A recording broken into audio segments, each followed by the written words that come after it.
Hey, stop scrolling. This isn't your typical celebrity feud. We are seeing Nicki Minaj and Jay-Z engage in a full-on brawl.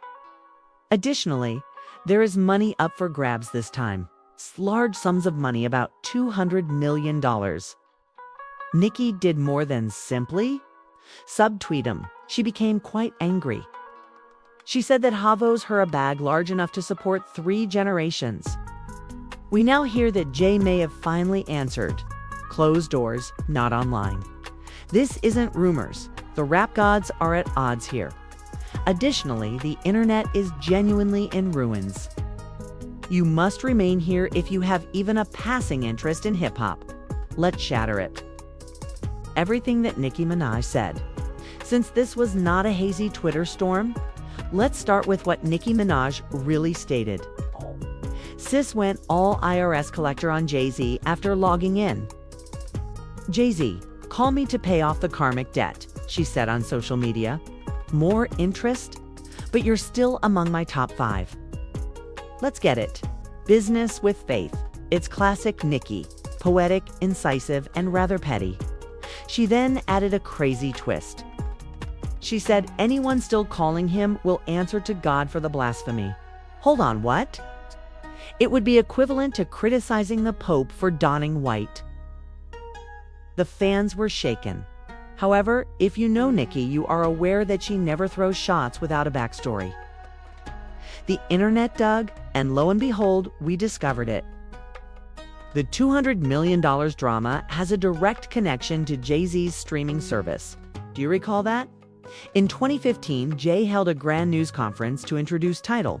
He gathered well-known performers, including Beyoncé, Kanye, Rihanna, Alicia Keys, and yes, Nicki Minaj, and offered them each a small share in the business. It was intended to eliminate the middlemen and empower artists. Nicki gave it her full support, promoted it on social media, had songs released there alone, and even made an appearance at launch parties. Let's fast forward until 2021. For $300 million, Jay sells Jack Dorsey's Square, the bulk of the title. He takes a large check and leaves. Nicki just informed us that she received nothing in the dark. I received not a single red cent. Apart from Beyoncé, I was the one who marketed it the most. It's accurate. Then, yes, this is more than simply an industrial disaster. This could be a lawsuit in the making. Did Jay-Z reply? Then, not in public? Hav moves like a mafia don, you know? Suits, strategy, and silence. However, according to those close to both sides, he made contact in private. According to one insider, Nicki's demands were inflated. But legal was still considering them, and Jay's team wasn't anticipating to be made public. In other words, they're rushing behind the scenes. Another report said that, given the $200 million amount, Jay was shocked that Nicki had revealed to the world. And to be honest, Nicki is most likely contacting his attorneys if he is mistaken. Oh, things are going to get really costly if she's correct. Let's be honest now. If it weren't for one, may have remained secret. The Super Bowl. New Orleans is hosting the 2025 halftime show. Lil Wayne's hometown. Yo, is perfect, said the crowd.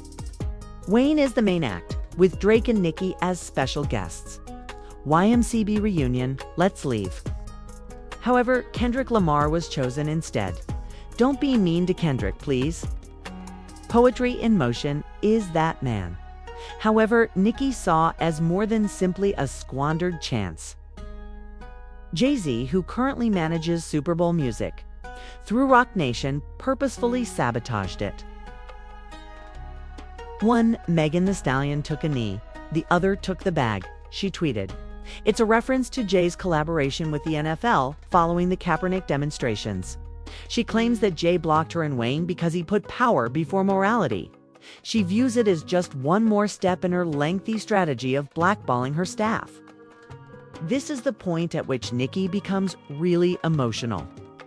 And I understand. She has consistently stated that Wayne salvaged her career, found her, helped her grow, and put her on when no one else would. Thus, she witnesses Wayne being excluded from his city's Super Bowl. Yes, that was rather hurtful. She said that without any written paperwork, Wayne took Drake and me on tour. He transformed hip-hop's image. He is deserving of his flowers. She claims that Wayne was punished by Jay-Z. Not because of Wayne personally, but rather because of his prior conflicts with Cash Money's boss, Birdman. Birdman versus Jay-Z is currently scheduled. Wayne and Nicki are caught in the midst of this. What began as a financial feud has evolved into a protracted turf war between Roc Nation, two of the largest hip-hop empires. This is when things start to become a bit more complicated. Additionally, Nicki is disparaging Roc Nation's Megan Thee Stallion. They had a cold connection at first. Together, they even released Hot Girl Summer. However, things took a turn for the worst as Megan began to blow up. Megan collaborated with Cardi B, a well-known competitor of Nicki. Rumors of drunkenness, abortion, and other dubious behind-the-scenes activities followed. Fans linked Nicki's claims that she was urged to drink while potentially pregnant to Megan. She also hinted that Nicki is being overlooked as Megan. The industry darling of Roc Nation is promoted as the new face of female rap. The machine of Roc Nation, the Roc Nation machine, is undoubtedly involved in this conflict, whether that is genuine or not. They are the ones, in Nicki's opinion, pulling the strings to destroy her legacy. Nicki continued beyond people. She also pursued locations similar to the Roc Nation breakfast. Hip-hop's take on the royal wedding is that annual invite-only pre-Grammy celebration. You're in if you're present. You're essentially blacklisted if you're not. Since 2015, Nicki has not been seen there. She also made it known. You all wanted brunch, which annoyed me. I was looking for the truth. She claims that the rock and brunch communities as a whole are a part of this false sense of optimism, where individuals make deals behind your back while grinning in your face. She sees it all as a facade and a means of gaining power. Players should protect their favorites and circle the wagons. Nicki stressed that the fans are suffering, and to be honest, it struck a different chord. She claimed that because all of their favorite singers are either blacklisted or refuse to perform, fans can no longer even enjoy award events or significant occasions. According to her, the fans use music as a means of escape from their everyday lives. They now have to take sides and fight for their favorite musicians as if it were a war. She is correct. It's becoming increasingly difficult for true hip-hop fans to just appreciate the music without being sucked into label politics and industry feuds due to the tedious drama. What comes next? Nicki is not going to back down. Although Jay-Z hasn't made any public statements, his crew may be preparing behind the scenes a significant lawsuit over the title reward, legal threats of defamation or NDA violation, and this is unlikely a full-scale public apology or settlement may all be in the cards. One thing is certain though, this is more than simply drama. This is a more profound conflict over legacy, power, and who gets to write the tale of hip-hop's past. Okay, so before we conclude, we have a topic to discuss that isn't given any mention in the majority of the headlines. The unscrupulous individuals working behind the scenes. Nicki came for more than just Megan and Jay-Z. She mentioned someone which caused many of you to rush to Google. Roc Nation's CEO is Desiree Perez. She referred to her as the ugly, Laffy Taffy alien, and essentially charged her with attempting to forcibly replace Nicki. This is what gives things their spice. Desiree is more than simply the CEO. She has been Jay-Z's right hand for a long time, been present for many years. She has dealt with talent management, legal turmoil, and negotiations.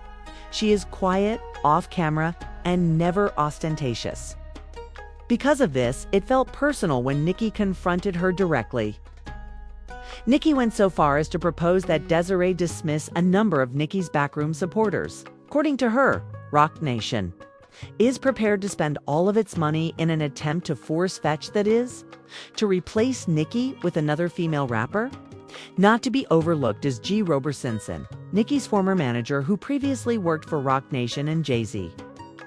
Nicki hasn't explicitly mentioned his name. She has made it clear that someone on her former team, not her, was loyal to Jay.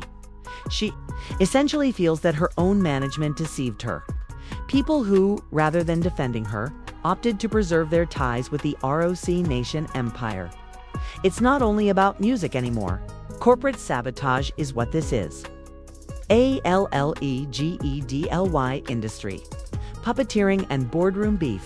What do you know? This might be the crucial element that completes the picture.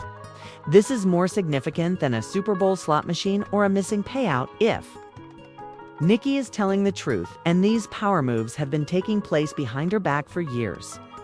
This concerns who gets to decide who becomes a legend, who is buried by politics, and who is remembered in hip-hop history. This whole thing reminds me of The Godfather combined with hip-hop and love. It's a combination of large ego, business, and treachery. However, I would like to speak with you. Is there anything Nicki is saying? Did the title sale truly defraud her? Was there money from the Super Bowl that Jay-Z blackballed? Or is she just becoming angry and lashing out? Please leave a remark below. I'm reading each and every one of them. Anyway, this brings the video for today to a close. To ensure you don't miss any upcoming uploads, be sure to turn on the post notification bell and subscribe to LoafTube for future celebrity videos. See you at the next one. Until then, I'm staring down.